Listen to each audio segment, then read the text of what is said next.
From equipment failures to billing mistakes to double dealing inspectors, the New Orleans Sewage and Water Board has generated more than its share of self-inflicted controversy. Well, now eyewitness investigator Mike Perlstein has uncovered the latest version of another persistent problem inside the embattled utility. Employees illegally using handicap placards to park in front of the Sewage and Water Board's downtown office. Now, despite internal warnings about the fraud last month, Mike was able to find fresh cases of abuse just a few days ago. Here's Mike with our exclusive report. Just last week, Albert McKay had difficulty finding a place to park in front of the Sewage and Water Board office on Joseph Street. I'm a disabled veteran, and I come down there, I got to put money in the meter, and they don't. And that's a shame. Shay Butler had to park several blocks away. So a lot of times you'll have to park like maybe 3 and 4 blocks down. These customers were clearly frustrated over the limited parking. Then we told them that some of the available spots were being taken by Sewage and Water Board employees illegally using handicap placards that weren't issued to them. It's very upsetting. They're a bunch of crooks. Sewage and Water Board, a bunch of crooks.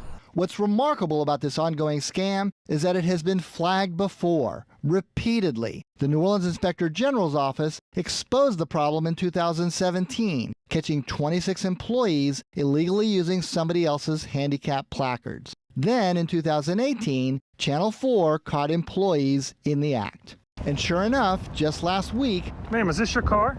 We caught one employee parked for hours, allegedly using the handicap tag of a dead person. Why do you have a handicap spot? Even though internal documents show she had been warned weeks ago, along with 16 other alleged violators. These December 6 notices from Sewage and Water Board CAO David Callahan warn the employees about inappropriate or improper use of the handicapped placards. But it's extremely insensitive. Extremely insensitive. We presented our findings to City Council member Oliver Thomas, recently named chair of the Public Works Committee, which oversees the agency. First of all, I'm appalled by it. And secondly, to me, it's personal because I grew up in the family with my older sister was handicapped. The big difference from when we exposed this 3 years ago is that the Sewage and Water Board now has a contract with this parking garage for more than 50 of its employees. In fact, this contract with the Howard Avenue parking garage shows the agency has been paying $5,200 a month of taxpayers' money for 65 parking spaces since February of last year. For employees who don't want to walk the 3 blocks to the office, the contract includes a shuttle. That's doubly egregious. That doesn't make sense because you've already have a space that's paid for. The documents exclusively obtained by Channel 4 show that the Inspector General has launched yet another investigation into the misconduct. The documents show that late last year, investigators caught 3 employees with paid spots in the garage improperly using handicap credentials to park in front of the office. And another 3 were caught using the handicap placards of dead people. Using a handicap tag of a deceased person? That is the finding. Whoa, this is a whole handicap parking racket. We approached Inspector General Ed Michel about his ongoing probe. He said he couldn't reveal much until his report is finalized, but he did say his office alerted the city to the violations in December. We conducted another investigation regarding the fraudulent use of disability parking permits by Sewage and Water Board employees.